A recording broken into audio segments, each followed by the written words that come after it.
Namaskara, good evening, and welcome to today's BIC stream session, The Future of Work. Can it ever be business as usual? The world of work has been changing. 2020 was all about shifting gears and embracing what is now an integral part of our lives, the quote unquote remote workplace. Even as companies and employees continue to master the work from home model and nations vaccinate citizens, there is increasing consensus among corporate leaders that we will never return to the pre pandemic workplace and that the hybrid model is here to stay. The shift that we have seen over the last year has also raised several questions. How will companies transform their people policies and practices and enable collaboration when employees are on two parallel tracks? How will this affect office design, workforce dynamics, and the nature of work itself? Is this a once in a lifetime opportunity to usher in changes that will lead to a more balanced, diverse, inclusive, and empathetic culture? In this discussion with MD Geographic Services, Accenture India, Ajay Vij, Indranil Banerjee, partner at McKinsey and Company India, Krish Shankar, Group Head HRD Infosys, moderated by independent HR consultant Anjali Verma, we delve a little more into the future of work, how it may evolve, and what we can expect from it. The bios of all the speakers, although they don't need an introduction, will appear on the chat box, which is at the bottom of your Zoom screen. And if you have any questions, comments, or observations to share with the speakers through the session, please feel free to use the Q&A box, which is also at the bottom of your Zoom screen. And with that, I hand it over to Anjali. Thank you, Lekha. Good evening, everybody. Welcome, Ajay, Krish, and Indy. Thank you for taking out the time and joining us this evening. Welcome, audience. Over the next hour, we will hear from three industry leaders on a topic that will perhaps never go out of fashion, the future of work. As countries open up and as more employees get vaccinated, every organization is preparing detailed return to work plans. But at the same time, there is animated discussion on whether we will just return to the workplace of 2019 and carry on from there, or are we at an inflection point in the very evolution of work itself? The first experiment on work from home had largely positive results for employers and employees of the knowledge industry, the former with productivity, the latter with flexibility. Hybrid, we know, is the future. But there are several other variables which may not have come to the forefront yet. And in today's conversation, we will explore the future of work, what it entails, and what we can expect in the coming months. So without further ado, let's begin. It's been said that any conversation on the future of work has to consider three distinct aspects: the who, the what, and the where. Krish, let's start with the first one, the who. At a high level and without going into nuance, the workforce has traditionally been considered to be a pool of full-time employees who come to office, who are there for collaborative tasks, and who you give day-to-day work to. But people are now talking about an entire continuum, from full-time employees, gig workers, to freelancers, and perhaps even a global workforce. As HR head of one of India's iconic employers, we'd like to hear your thoughts that in the future of work, who is your workforce? Thank you. Thank you, Anjali, and good evening, everybody. Pleasure to be here. I think, for a long time in India, we've been thinking about what do you call, various things like, we're going to have lots more of this gig workers, we're going to have lots more of part-time.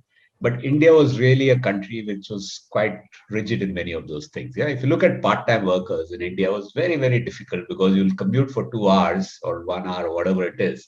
And you can't work part-time. It never made sense. Conversely, if you look at a place like Netherlands, where I think almost about 50% of the people are working part-time or completely flexible kind of a thing. So that never worked out. Now, what we see with this kind of a remote or a hybrid working model is that opens up some possibilities for people to work part-time, that opens out possibilities for people to really, the gig workers in some ways, it is kind of, it's made small beginnings in certain parts, but again, this probably opens up.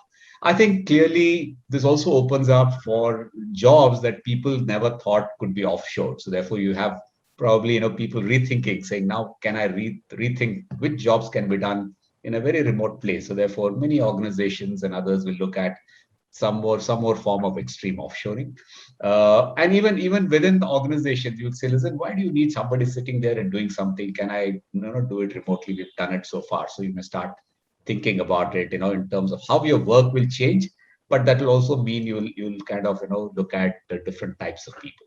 So yes, I think what this will probably open up is open up some of those things that we've been talking about, but we never made a change. Like little more of gig workers, more part-time workers, part-time employees. Those kind of things will kind of come a lot more. I think people also want a lot more flexibility. I think you'll see that people will look at different modes and forms of flexibility, and that will really open up our pool. For example, nowadays, if you look at where we hire from, earlier we used to hire for particular DCs. Now we're saying, listen, even if you're in Dhanbad or something, we'll hire. You can stay there for some time, and then we'll see. So therefore, we've opened up in a way a larger country in terms of where they could work from. So those are some things that we will see happening as we go forward. But again, all this is evolving. I think we will see it kind of settle at some level over the course of time. So what do you think traditional HR policies will need to change to support a hybrid workforce? Any changes we can expect? There will be lots. For example, I think, if you look at this hybrid thing, now what does hybrid mean? I mean, you'd say that it just means that in every organization, and depending on the industry, again, this will vary a lot from industry to industry. There are some industry like banks where personal relationships and face-to-face contact is a strategic advantage. So they would like to keep it. And you can see that in some of those Goldman Sachs and others saying, I want people back. There are some other things about, let's say, manufacturing where they have to work, but the people who are working in offices who could work remotely, they feel, listen, if they're all working, why should we be remote? So therefore, there's a little bit of that. So every organization will look at their possibilities. And IT, as of now, 97, 98% of our people are working remotely. So we will look at all of that, and in the end, we'll come up with a certain group of people who have to work on premise. There'll be a certain group of people who could work remotely for a long time. And there could be a certain group of people who need to come together, just to ensure that things are getting, meet together, maybe 2 days, 3 days a week, depending on the kind of work that they do, just to ensure that there is collaboration, there is, brainstorming, client meetings, various other things. So therefore, there needs to be some kind of, that's how we'll be looking at. And therefore, if you look at our HR policies, we'll have to change, it'll have to really cater for all of this. It'll have to cater for, what do you mean by that? If somebody is saying I'm going to work remotely for a long time, what does it mean? Does he or she have to come to the office once in a way, once a quarter? What will you do for that? How will you look at performance? So therefore, there are certain things that we'll have to continuously change. So I think this remote really will open up a lot of new ideas, a lot of areas where I think HR can. I think at the heart of it, what it means is we've got to provide flexibility in different forms to people, yeah. And the HR policies will have to support that flexibility in different ways. And once you give that flexibility, then you got to ensure how do you manage that? How do you kind of, if there is a need for productivity, if there's a need for quality, if there's a need for team coming together, because how do you do that? So those are some of the policies changes that we'll have to do as we look into this work, in this hybrid kind of work. Right. Thanks. Indy, I'm going to turn to you for the what. McKinsey has been very prolific in terms of the number of reports that it has come out with of a post-pandemic workforce, post-pandemic work. So, as one of India's top experts in next-gen operating models and in true McKinsey style, we'd like to hear from you your thoughts on what work will look like in the future. Any top trends you see? Thanks, Anjali. And as you said, this is an extremely exciting topic. I think the caveat to start this discussion is the fact that any plan that you're hearing right now, any theses that are there, are all conjuncture. Just as we started with a model that was purely in office before the pandemic, 3% of work used to be done remote. What we tend to find is the exact opposite is true right now, especially in the countries where COVID is still raging. We actually have a largely remote workforce. So the conjuncture of where you will eventually land, I think this topic we are going to see play out across the next couple of quarters. You will see people plan for it. You will see post that the reaction that will happen from the employee perspective. You'll see how well hybrid working works out, etc. So I think the first caveat is you're going to see a lot of movement along this, in spite of the fact that a lot of companies, and we would say almost about 40% of the companies that we talk to, are approaching this in a very, very scientific manner. Another 40 odd are doing it by experiments. 20 odd are living it by the day. I think that's the first caveat. I think having said that, from a data point perspective, it's actually been an experiment that's worked very well from a productivity or a production perspective. So if you look at two data points, one is work that McKinsey Global Institute have done. We took apart about 8,000 plus roles to look at which are roles that can actually be done with a significant amount of remote work, and 87% of roles across industries can actually be done remote. So that's the first, purest answer, if you may. Very obviously, the filters of what you can or cannot do even are reasonably well understood. Things that have high complexity, things that require collaboration, things that have data, IP, security, sensitivity, typically tend to be candidates that you would actually bring back to work in office. Part of the reason why you're seeing a lot of announcements from the Wall Street majors wanting to get the workforce back.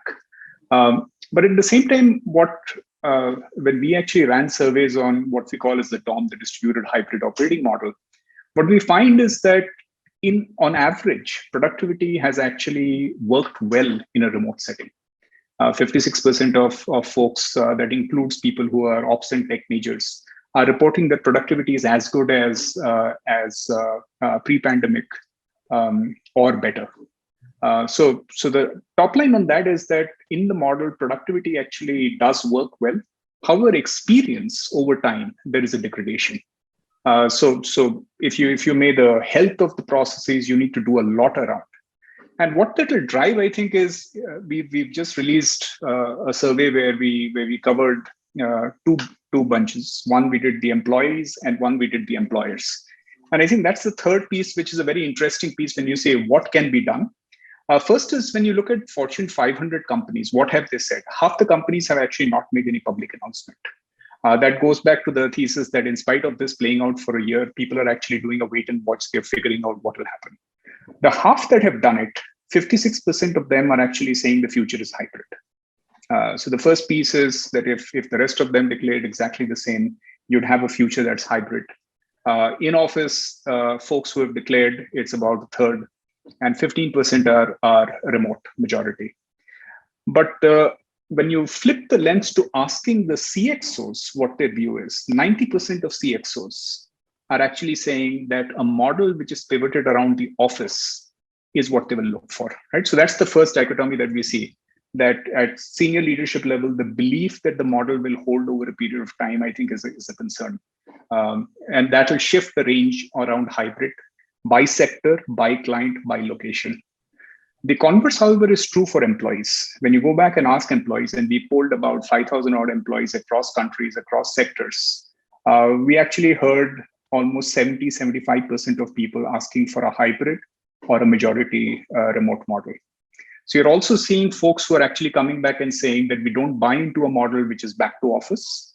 And when we asked folks saying that, what will be the implication of it, 29% of employees basically said that if they move back to a majority work from office model, they will actually consider moving out of the company. So I think if you put it all together, we do expect the future to be a hybrid. We do expect that there are opportunities as well as challenges around the work.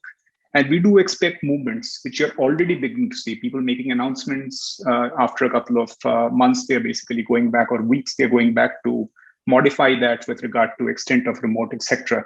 And I think that needle will move around for the next maybe 2 quarters until people really figure out what hybrid is. That's what you'll see play out in 22. Okay. You mentioned productivity. One of the misgivings that people had, and these are employees we are talking about in an article from the Harvard Business Review, the question was, what do employees really want? Of course, they want more flexibility, but they wanted companies to reimagine and relook at the way productivity is measured. So value over volume, impact over output. Do you think that will happen? Do you think this change in the way productivity is measured will happen? It's a very interesting question, and that I think how you measure productivity predates COVID.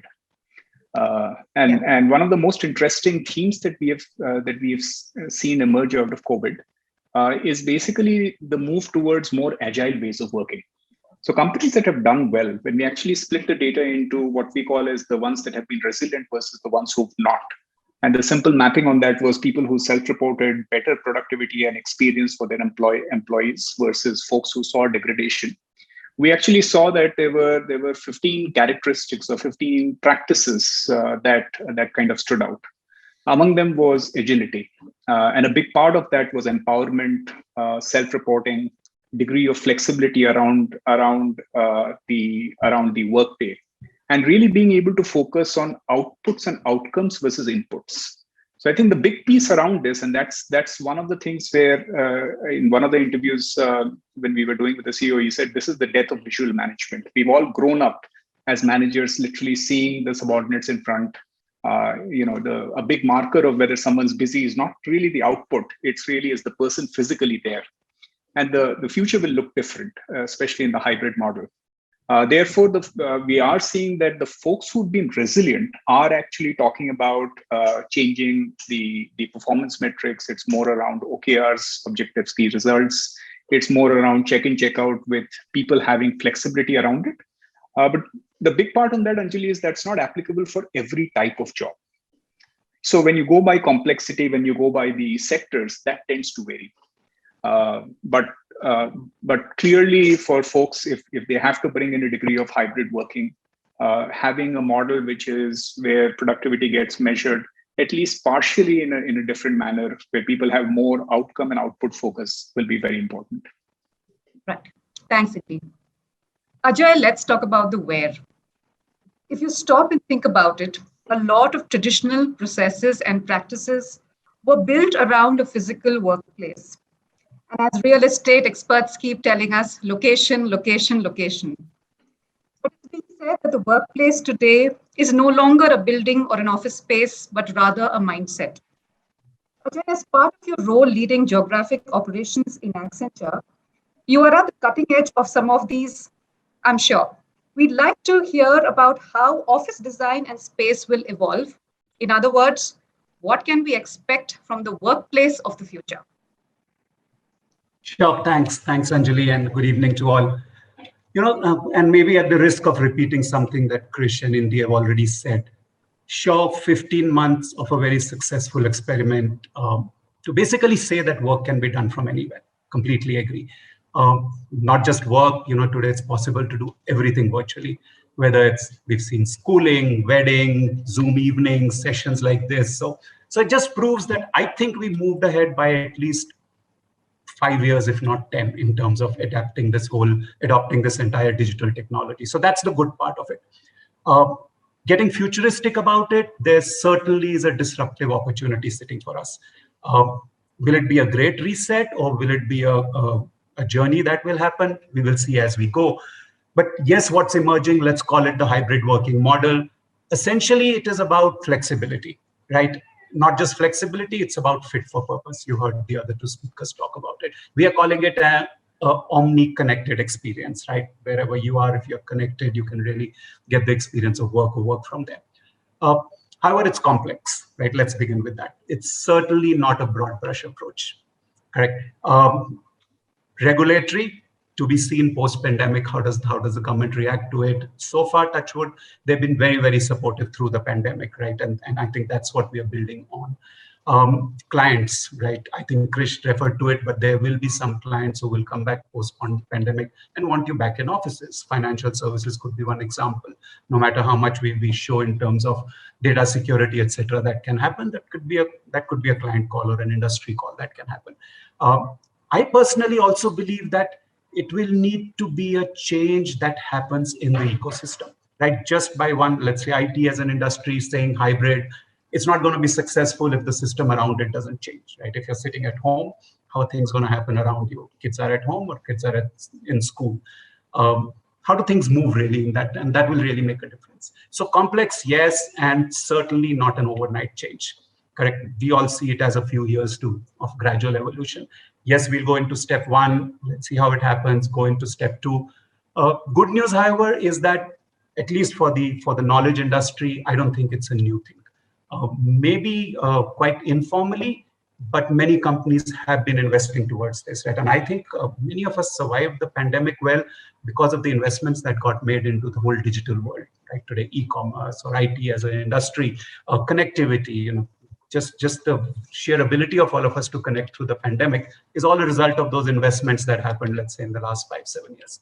So what we really want to create, and coming to your where question, is the omni-connected experience. But before we do that, I think we have a few questions to answer, and that will decide the where part of it. Right? Who will come to office? And I don't mean people. What I mean is the roles that can work from home, right? And the roles that will really need to be in office 4 days a week, once a week, 4 days a month, every day of the week, could be anything, right? But what are these roles that are coming to office? That's one.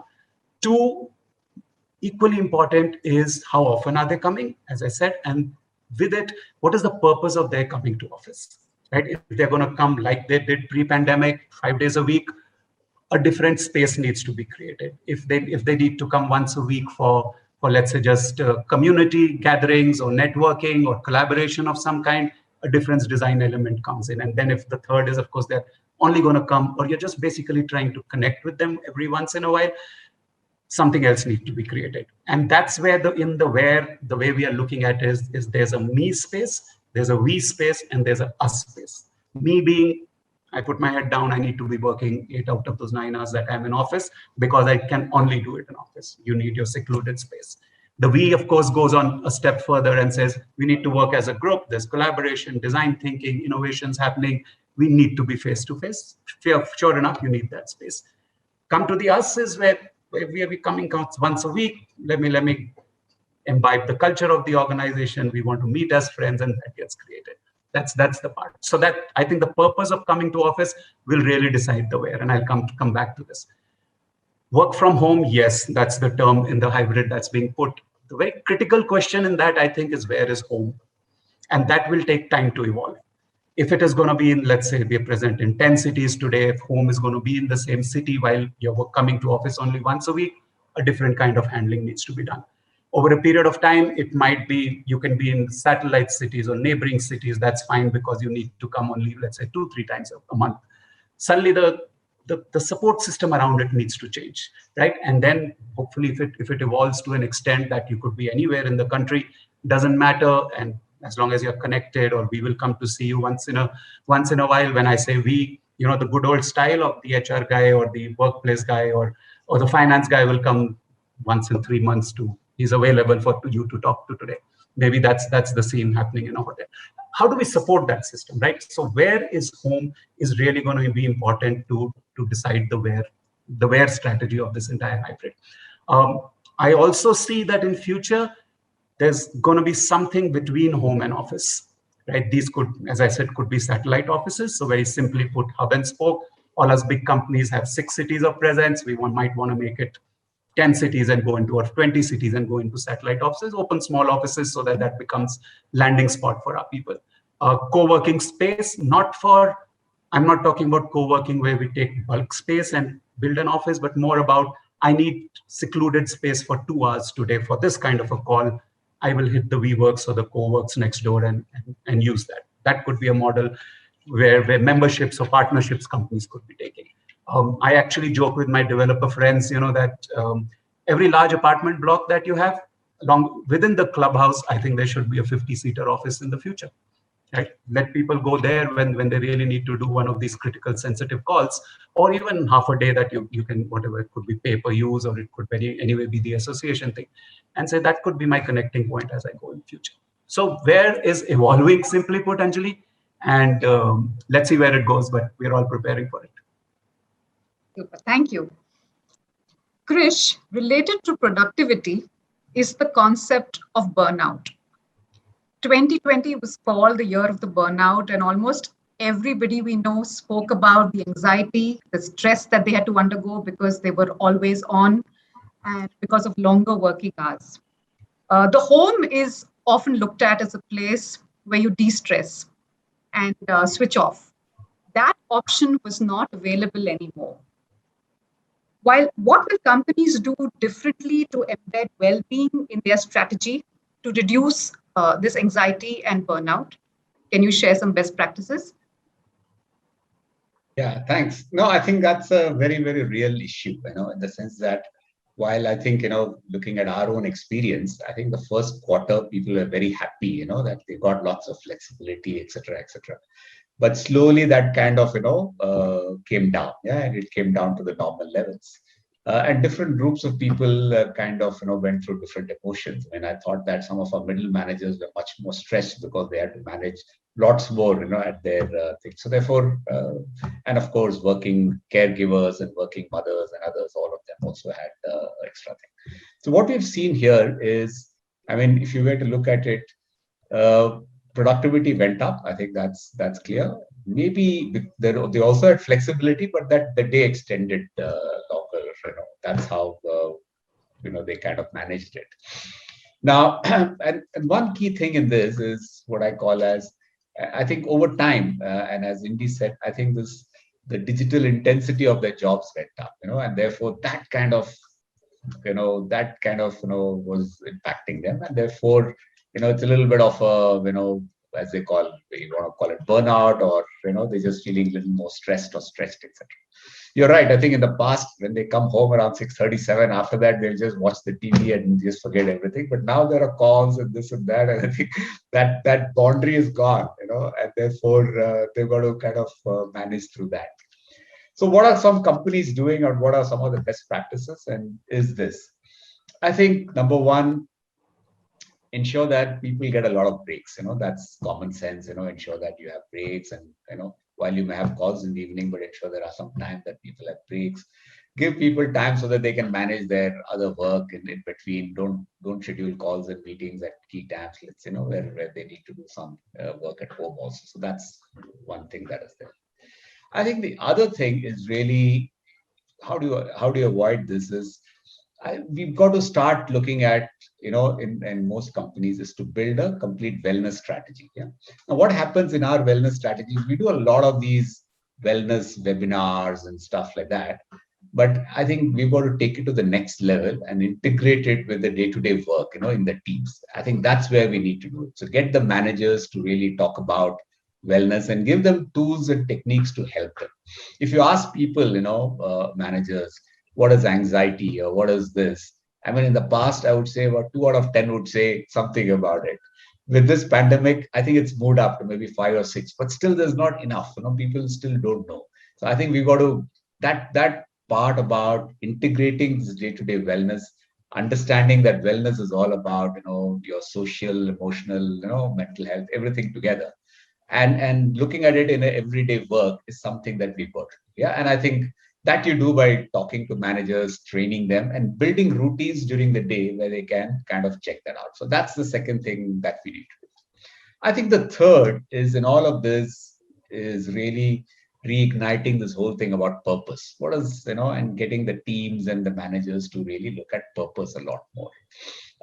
I think that really we found in various things that purpose really helps people, kind of, charge themselves, and I think even in our experience, we did various things we call like, we had like teams getting together to say, okay, what is our purpose? What are we doing for our clients? That kind of rejuvenates them. So I think bringing that is very important. I think the last bit that we've got to do, I mean, there's many, but I just don't want to go on and on, is really increase your social networks and connections. Yeah. And I think what has happened is, I think the social networks give a lot of energy to people as they are there. And I think in remote work, what has happened, we've seen is some network have got stronger because 3 or 4 people with whom they work, that's got stronger. But the larger network has got weaker. Yeah. So how do you really build that social network and how do you get them is important. So getting time for them to really connect with people on different things, because you become too much focused on work, then I think your network shrinks and it's very much narrow. So how do you expand that so that you can do this? That's the other thing you got to do within teams. Think of different things where different types of projects they can connect with people so that you can build that. So I think those are some of the things. I think, of course, getting a little bit of physical health, physical wellness, training them to do, various other things is good. And I think, getting the team to bond together regularly on and off, those are kind of things, either in a virtual way or whatever it is. So those are all things that we got to do.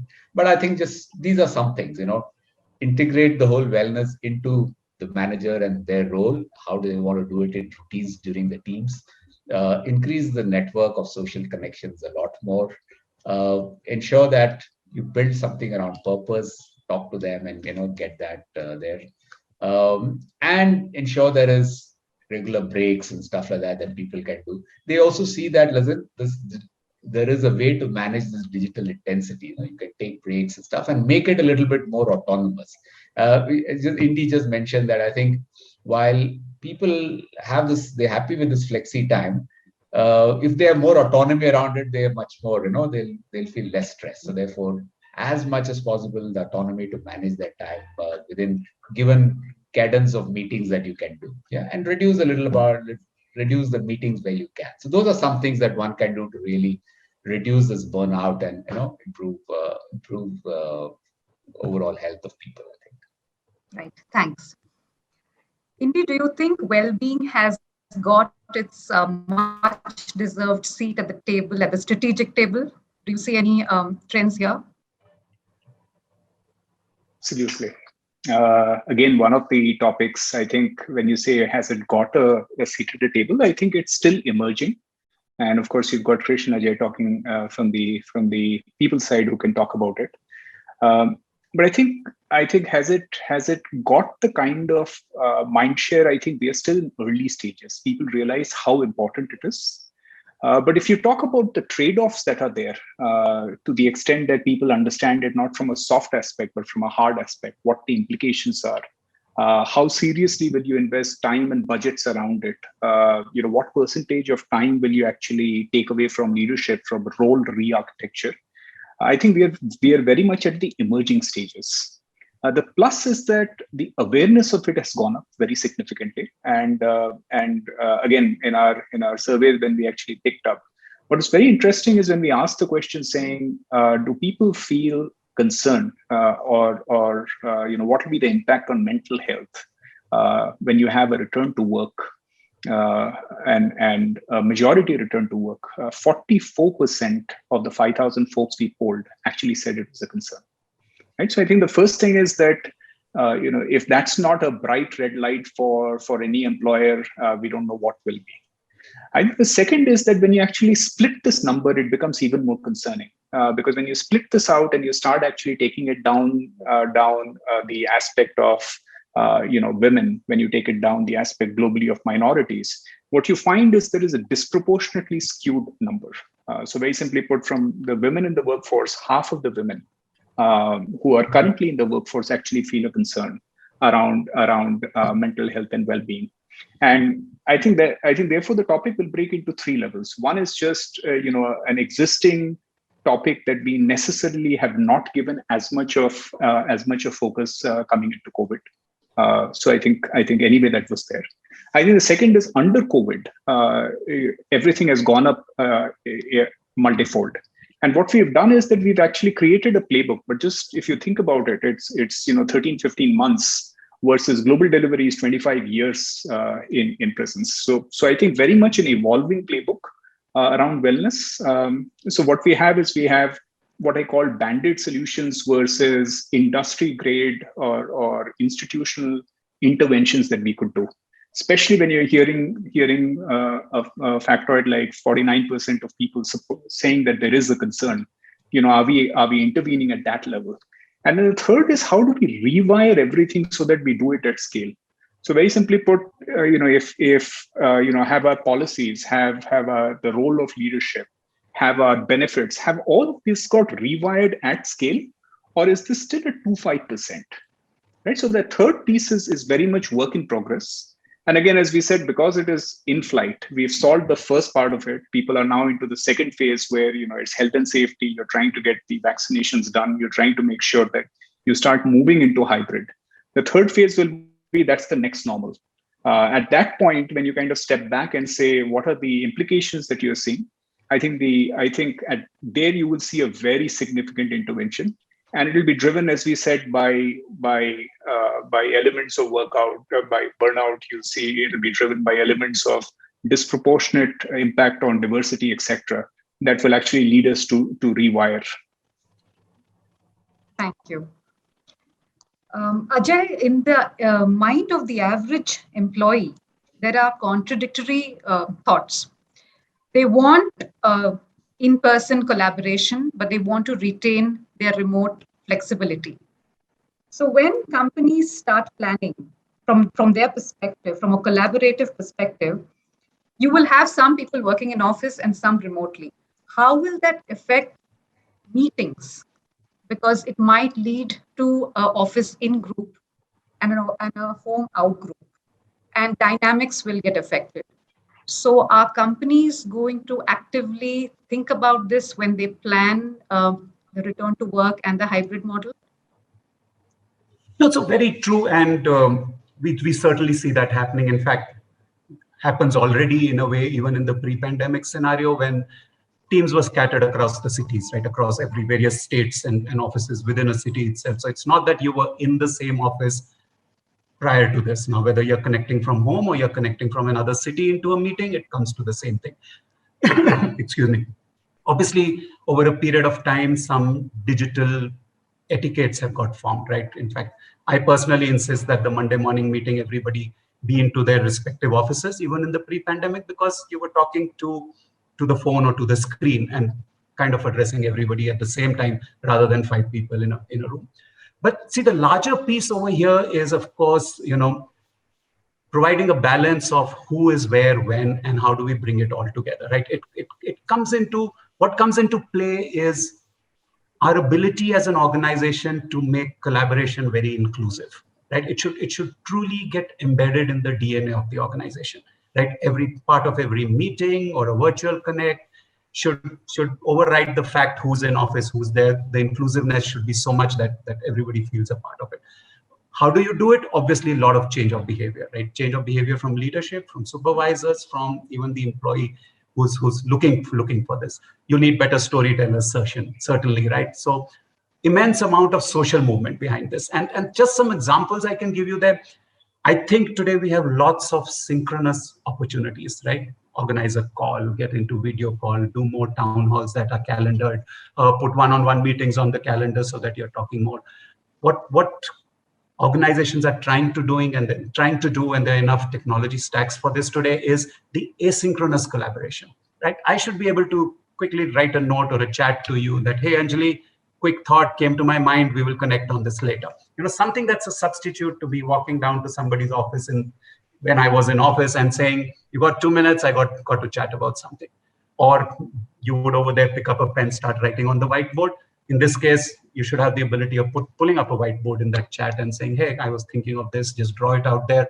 And the conversation begins, it gets stored, you can pick up from where you left. And so the unintended asynchronous chats or collaboration, I think, will play a big role over there. As I was saying, design of offices will certainly need to cater for this. How You will need to give people a very concentrated dose of this collaboration when they come to office, the few times they come for that purpose, correct? So you need to get more out of that time. You need to literally, if culturalization was an issue for the organization, you will need to give them a very concentrated dose at that time. Complex, but very frankly, I think we will need to simplify this complex and again, take it as it comes, but truly maybe time to change human behavior as we get into it. Right. Nicholas Bloom, whose research actually was widely quoted last year because his was that one research piece on work from home productivity, and it happened also in China in 2016. So it was all over the place. He recently wrote that don't let employees pick their work from home days. It will cause confusion, etc. So I'm curious, how will this work? Will it be hot desking, or will companies say it'll be hard coded saying come on a Tuesday, Thursday, Friday? How will it work? So it will be a mix of many things. And let me tell you how.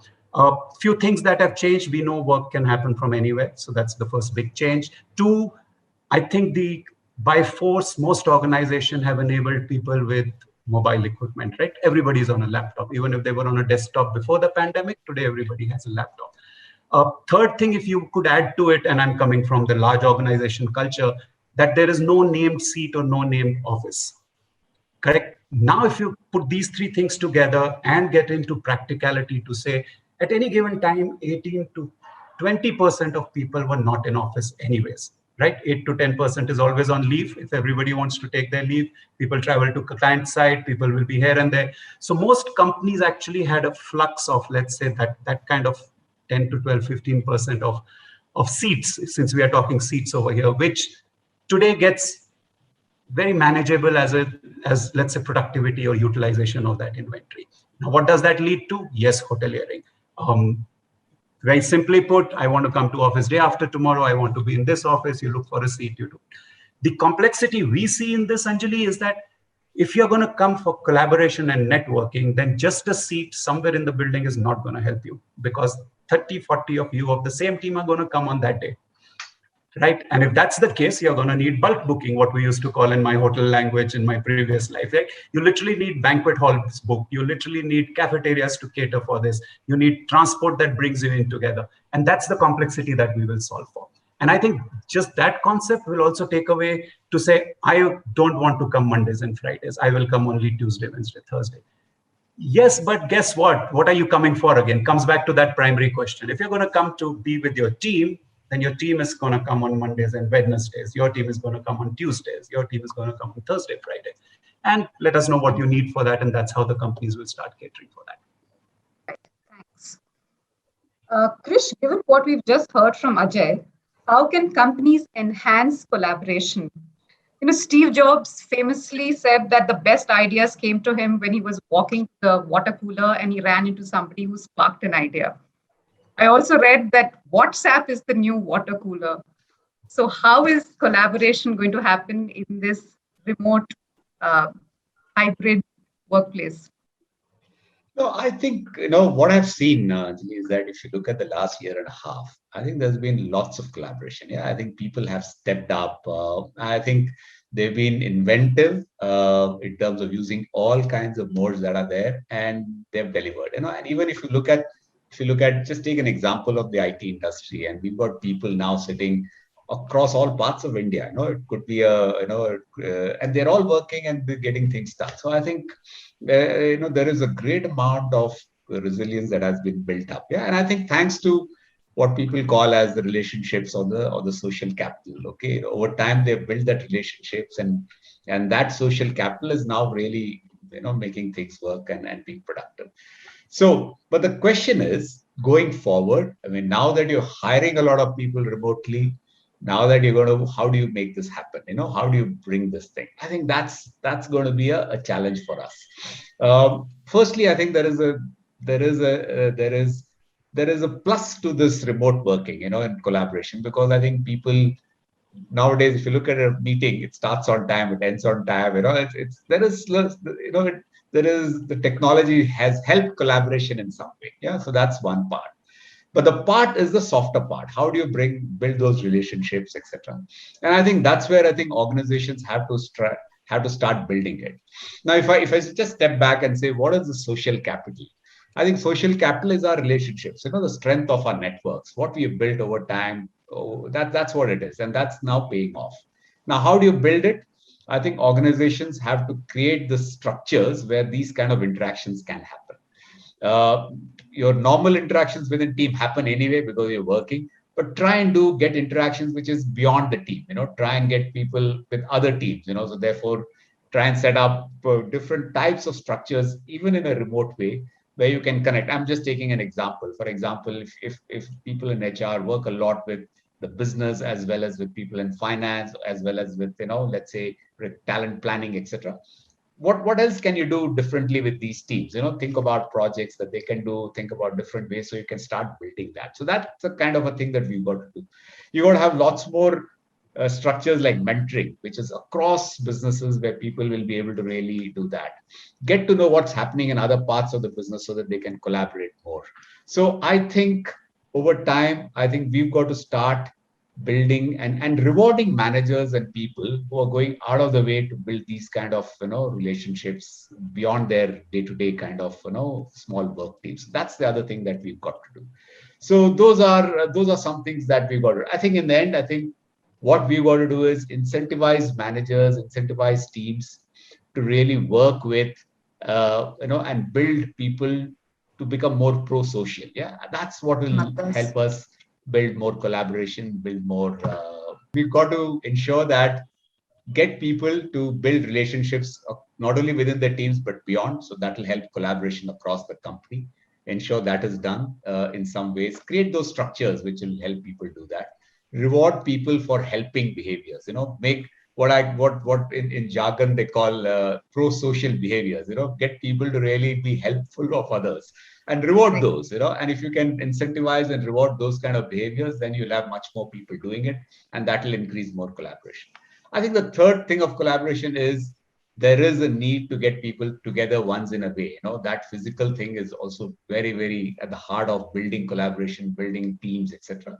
You got to think of some way. I think over time, once things stabilize, that's the thing that you got to build in a much more proactive way. It's not random, but get teams together so that you can come together and build that. So that will also help. So yeah, those are the kind of things that we got to keep working on to increase this collaboration. Okay, thanks. Apart from the paradox in the employee's mind, indeed there is another paradox at play. Through the last year, we heard that this remote work will open up more jobs for women. More women will apply. But the reality could not be more different. Women, in fact, fell off the work scene. As researchers at Azim Premji Foundation, at university found, last year's lockdown likely turned 7 times as many women out of jobs as men. In a hybrid model, which already had a certain built-in flexibility, what strategies should companies adopt to make their workforces more balanced? So I heard your question, Anjali. So I think, this is one of my favorite topics. And I think this is something that, again, is a bit of a glass half full and a glass half empty scenario. I think the hybrid working, and not to go back to the 2020, which is remote working, but if you play this forward and you look at hybrid working, on one hand, offers a tremendous opportunity in 2 areas. One is basically access. The fact that you can actually attract women into the workforce or retain women in the workforce who have other life priorities. And because you give them X number of days or X number of hours a day when they can work remote, it allows them theoretically to have flex. The second is, of course, the overall access into the pool, which means if you're not hiring from a particular city, saying I've got hubs in 10 cities, if you allow folks to work out of other places, that really opens up a huge talent pool, both who are entering the workforce, but people who have dropped out who can come back, right? So that's the bright shining promise And I think at the start of the lockdown, that was one of the promises that one kind of looked at. In fact, one of the CHROs I spoke to globally said, fingers crossed, this will solve my diversity issue forever. I think the reality, on the other hand, if you just look at the facts, is something else altogether, because it should recognize the fact, as Ajay was saying, that work from home means that you are working at home. The old world, where you'd actually shut the door and then basically land up in the office and 9 to 6 or whatever may be your shift, meant that office was not intruding into home. But in the hybrid working, in the time when you're working remote, what happens is the two actually link in. So I think just from a data perspective, what you tend to see is that women, for example, are putting in what's called a second shift now. Already pre-COVID, people, especially if you took a lens which is parents, which further accentuates it, which is women and parents, people were putting in 30 hours on non-work related chores, etc. That's doubled through COVID, with a huge implication around having to manage family, having to manage children, additional elements around it, right? And what's really happened from during the period that we are right now is that we've basically given them flex. But flex does not mean that we have changed the work pattern. We have changed the roles that are available, right? So in a sense, back to my productivity thing, productivity has gone up. But when you do a time and motion study, and we did this with a bunch of players, what's actually happened is that the workday has expanded. The workday is expanded from 9.5 hours to 13.5 hours. That's the time that the average employee basically spoke about switching on the laptop and eventually switching it off, of course, with gaps in the middle, right? But the first thing that's there is the realization that there is an enormous amount of pressure. And at some point, it gets to breaking unless you make fundamental changes. So we see 5 levels of changes that folks have to make. First is just an overall strategy, which means that instead of going back and saying, we've basically made roles available and there are flexi roles available and we think that will attract women. It's basically to go back and say, what does the role take? How many hours? And what does the hybrid model mean? Not just from the office commitment, but what's around it. Build stuff around it. Very simple things, support systems. If you have women who have children, then just as in the office you provided nanny services, are you going to provide remote services so that a woman who needs to get on a call or a conversation like this has someone taking care of their kids? Because if they don't, it looks very pretty to see it on a BBC reporter's interview. It's not going to work every single time, right? So first, which is what's your support model? What's the implication on pay, benefits, etc., morphing around it? The second is when you actually bring them on board, and if you look at it, what's the process to onboard and integrate them into the culture of the company, right? So that's a huge one. And if women are going to have that primarily through remote models, they're going to be massively disadvantaged because we know that doesn't work. The third is apprenticing and mentorship. That's a huge part. Who in the organization, not just bosses, formal and informal networks that actually look out for them, that create pathways for them, because they will need a lot more hand-holding versus conventional networks that already exist. The fourth is exposure.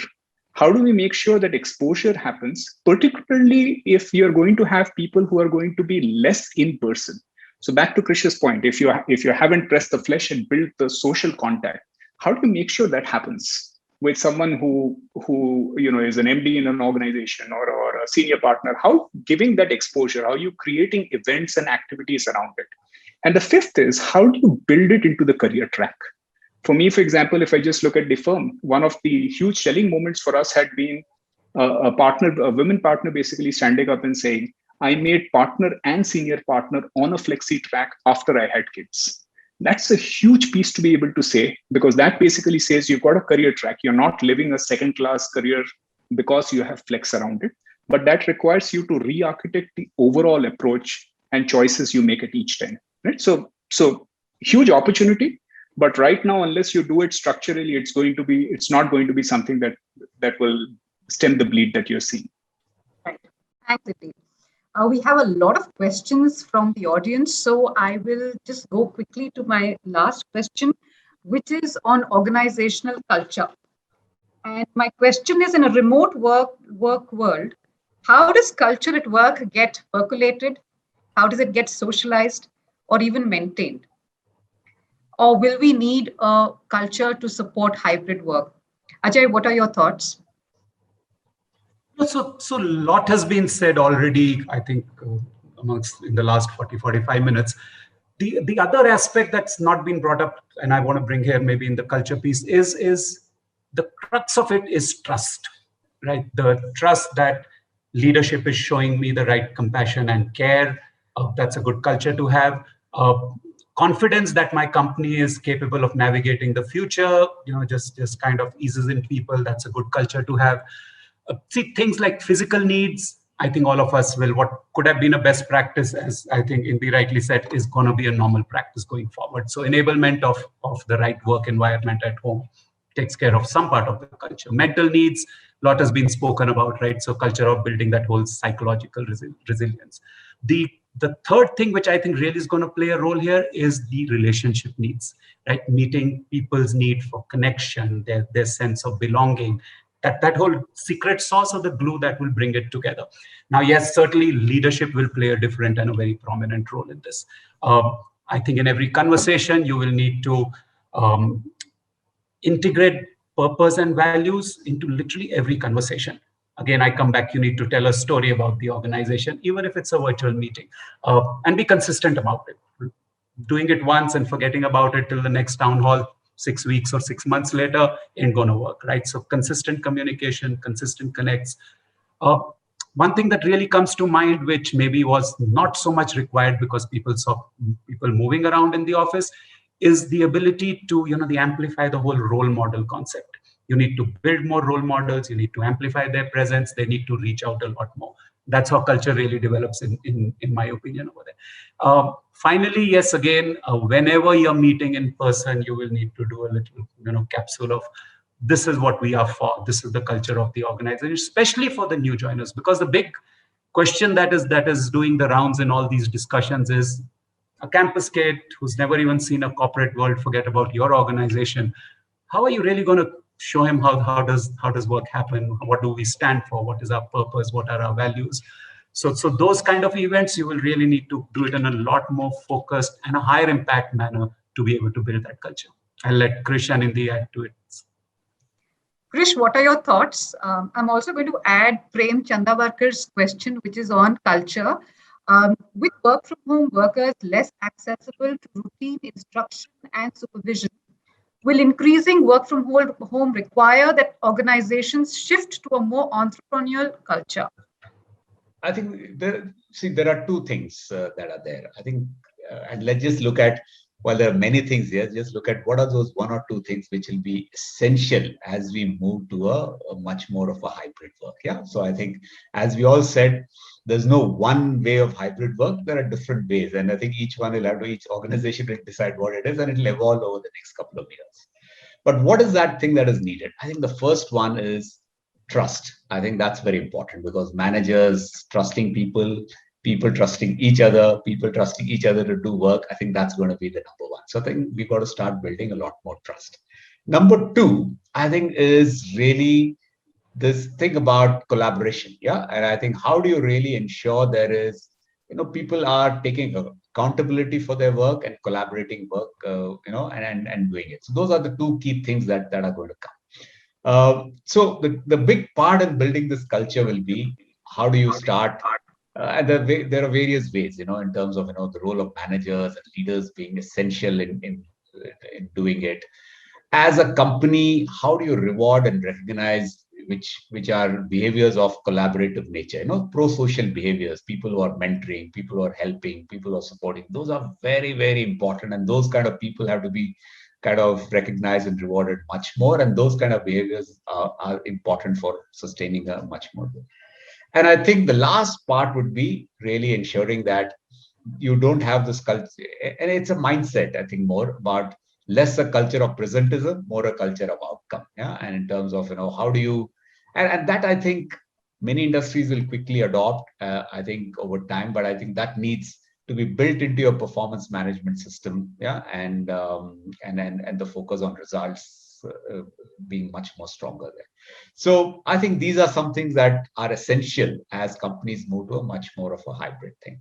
And building this will have Ajay just mentioned all the kind of things that we got to do. We got to do the same things that we were doing when we were doing in a physical world. You got to do much more.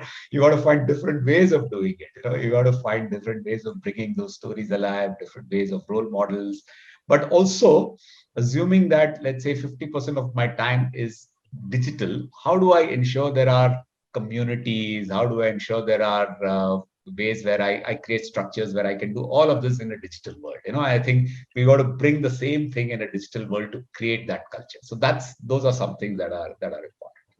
But tell me, what is that the specific question? I don't know if I've answered it. What was the specific question that you had? With work from home workers less accessible to instruction and supervision, will it require that organizations shift for more entrepreneurial culture? Yeah.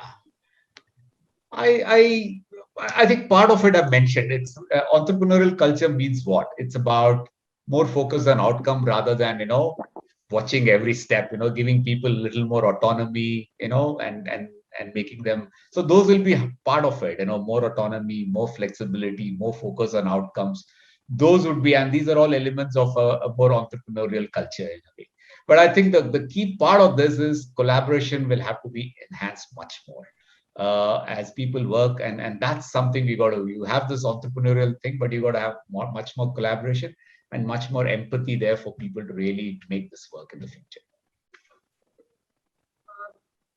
Also, a lot more empowerment, if I may add to it. I think people want to take control of their well-being. People want to take control of their schedule for the week. People want to take control. If I need to work from somewhere else, I'll work somewhere else, as long as the output is the same. I think that empowerment is the real ask over here. Whose question? We can read the question otherwise. Yeah, this is Suchit Majumdar's.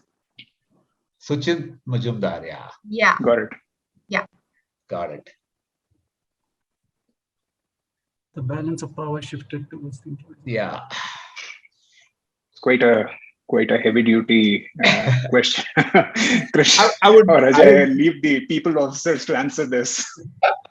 No, I would just say this. I think what it has done, it has lightened the hierarchies. Yeah. So work from home has lightened the hierarchies because I think people are now accessible. You don't have to go through a chain of command. You can reach out, So I think that it's created a little more easy access to more people, etc. I think that's what it has done.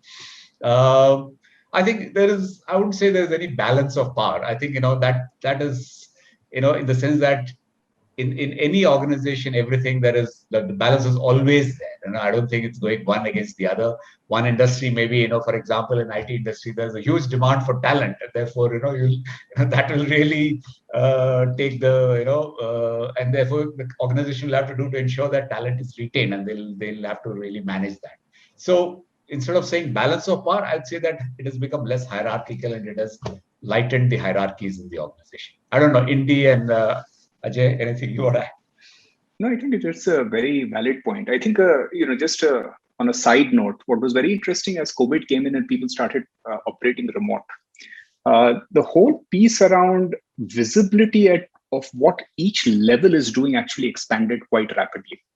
In fact, in one of the very interesting discussions that we are having with one of the global financial services players and talking about job security and experience, we actually saw that the mid-management had tremendous concern around their longevity. Because if you kind of go back and say, what is the manager spending their time on? Which meetings? What do you show up? A fair amount of that came from the fact that there was an explicit assumption that they are managing something which didn't need to be managed as much. I think that was the first one. The second was that there was someone who was more senior who couldn't physically join 20 check-ins or be at 10 different places at one time. And therefore, you needed what would be called level breakers. And the moment you start working remote, that changes dramatically. Because you can have teams managing themselves, you can have senior folks who can drop in and drop out of stuff, etc. So I think that piece, which is a very clear light on what each level is adding, and the second is empowerment. The empowerment to be able to actually have more control over what you're doing is certainly something that we saw come up in a big way. Somebody's question is about increase in gig work. Basically, on gig work, will it take off? Sometime in the future, maybe. um, I like in the starting point was, I think, will the part-time work culture come in? Sure, I think, right? There will be niche skills sitting in remote location, engaging when you need it, and will it get posted as a job or a some task that needs to be done? People pick it up, and one could be for Infosys and another can be for Accenture. Sure, it will happen, and I think that's another parallel discussion happening, that what guardrails do you need to build for that? The current policies are very specific to say, you're my employee, you sign NDA for this, you won't be working for competition, etc. How do those guardrails change, right? How do the legalities, the contractualness of the whole thing change over there? So those will come in. Krish, your call on this, but I think in a few years from now, there will be the part-time work culture. I have a specific skill, anybody can take it. Yeah, So it won't be poaching or jumping from one to the other and kind of shutting it off. It will be more about, I can work for anybody. Yeah. No, I think to that question, because of the availability of flexi time, because of the work remotely, I think the gig working will increase. Yeah. But it will first increase in industries where I think it's much more easier. I would say FMCG, professional services using a lot more. IT, where there is a lot more work on client, etc., will with confidentiality and various other things, it will come slowly. But again, it can't be that somebody comes today, work for you, and goes somewhere tomorrow, work for somebody else. You wouldn't have that. You'll have to have some contracts there. I think the point you'd see is you'll have much more of people. I think and people are also, if they like to do it with high skills, you will have much more of such entrepreneurial contracts with people who could really come and give more specialist kind of work for some time, and then once they finish that project and go and do something else. So that possibility, the whole remote work, hybrid work really opens that up a lot more. But it will vary industry to industry, and how the kind of work in the industry and how they want to use it.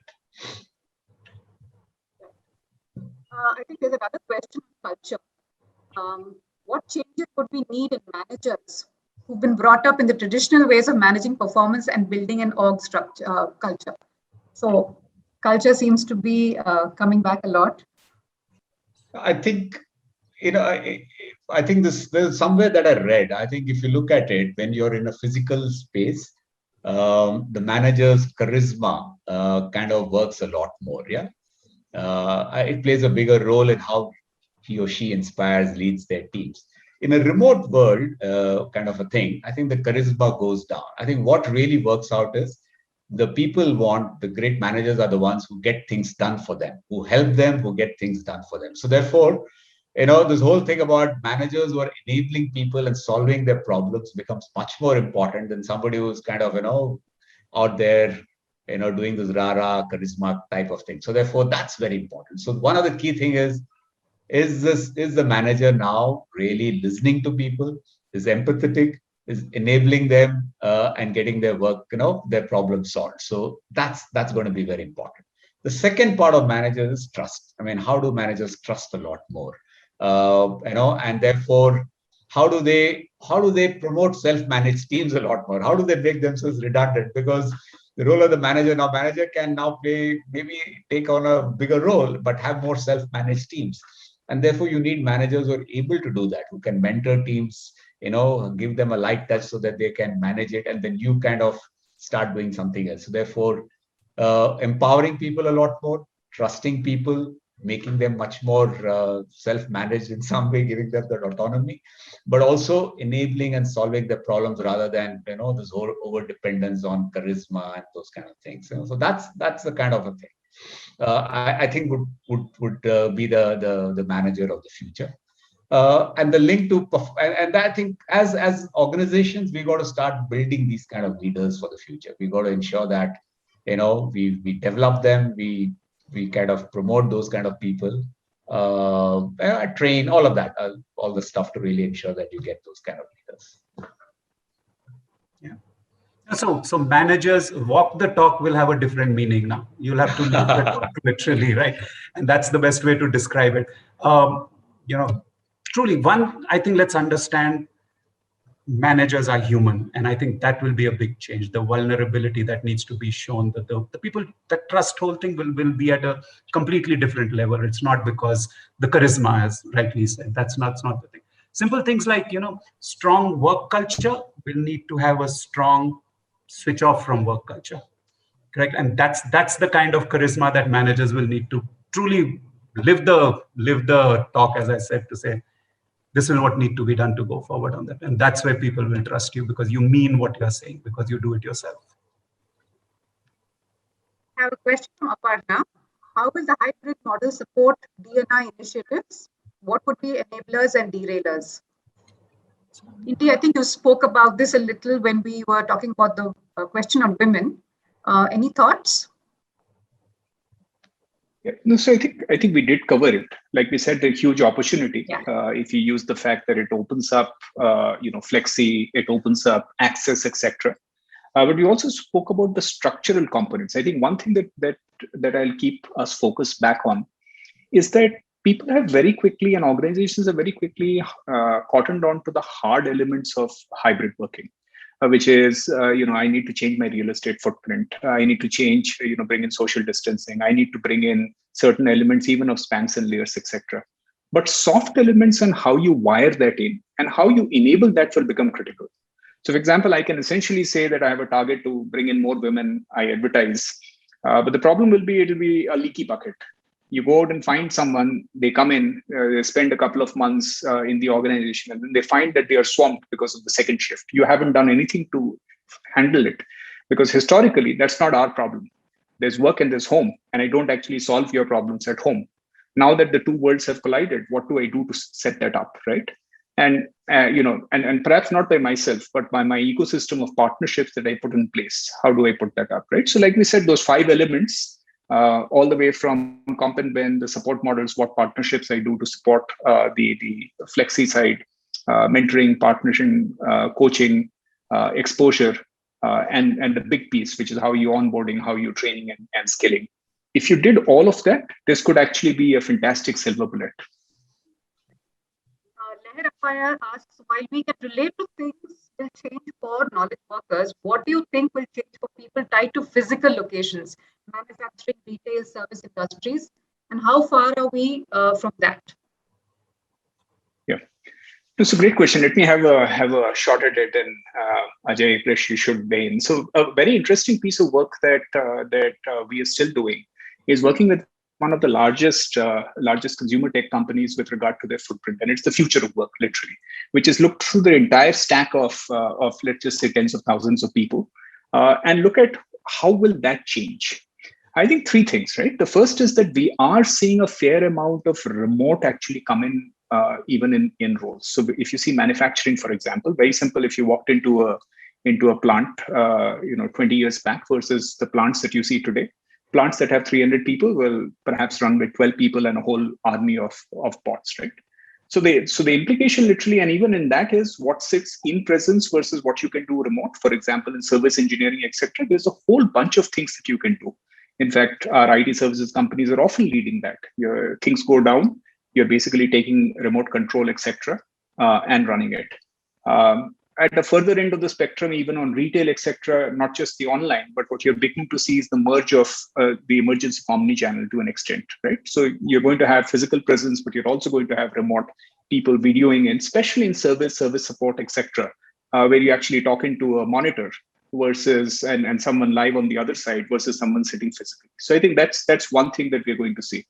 I think the second implication around it is the so what of it is that your role will change and the reskilling will be very, very important. I think that's something that's coming out in a very big way. Organization across organization, in this organization, when we actually scanned, 46% of the organization actually has skill sets that will not be relevant, not in 10 years time, in 5 years time.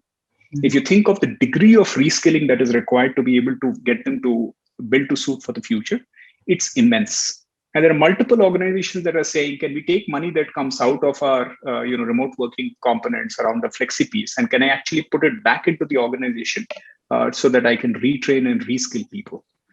So a little bit of a tangential answer to that, but we are seeing impact of that not just on IT services, but on multiple industries. And just to read it out, I think this is the one. Will remote working affect employer branding? Will it lead to more commoditization of workspaces? If either of you want to pick it. So I'll give it a shot just to begin. Will there be comparisons in future? Yes, right. Like I think through that statistics that 40% of people would be looking to change their jobs if they didn't get the right work environment behind it. So will organizations use this need for let's say changing themselves, and obviously then putting it as a brand statement to say that we believe in whatever a completely connected culture, you can work from anywhere? Yes, that's going to happen. Commoditization of workspace, will it lead to as I think I began with that, to say in future, is it going to be that what really is required is a connection, and it doesn't matter whether it's in my office or it's in a hotel, or once a month you do it somewhere else, or we meet up in a co-working space? I certainly see that happening in the coming period. So there'll be a whole lot of hard hub and spoke, and then lots of soft spokes that will get developed where people will really use it as touch points to do that critical stuff that needs to happen. So that way, yes, space would be, it wouldn't matter whether you're sitting under your company's logo, or you could be sitting anywhere, because your logo will literally feature on, to be like in Accenture, if you notice, along with the accent, each employee can put their picture in the accent. So that's the personalization of the brand to that extent, right? So that's stuff like that will happen. People will need to do it. My last question for the evening. If there's one word or one concept that encapsulates the future of work for you, what would that word or concept be? Experimentation. Okay. Yeah, I think I would say culture. I think that's something we'll have to look at. Agility. All right. So that brings us to the end of this riveting conversation. Thank you, Ajay. Thank you, Krish.